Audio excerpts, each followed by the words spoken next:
आदाब नाजरीन, आंध्र प्रदेश से आ रही है बड़ी अफसोसनाक खबर।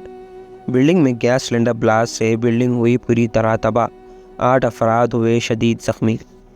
तफसीलात के मुताबिक आज सुबह आंध्र प्रदेश के Konaseema district Amalapuram town Rawla point के करीब एक बिल्डिंग में 2 गैस सिलेंडर एक साथ ब्लास्ट हो गए। धमाका इतना शदीद था कि बिल्डिंग 2 हिस्सों में बट गई और पूरी तरह तबाह हो गई।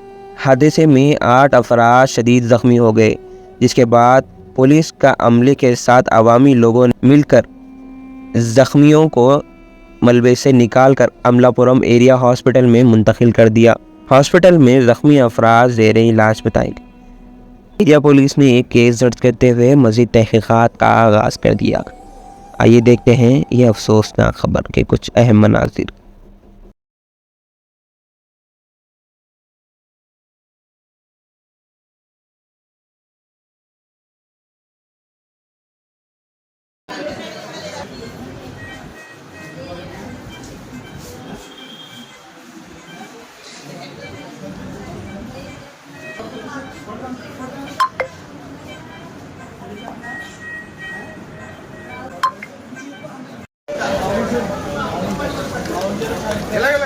అలా అడ్డు అడ్డు అడ్డు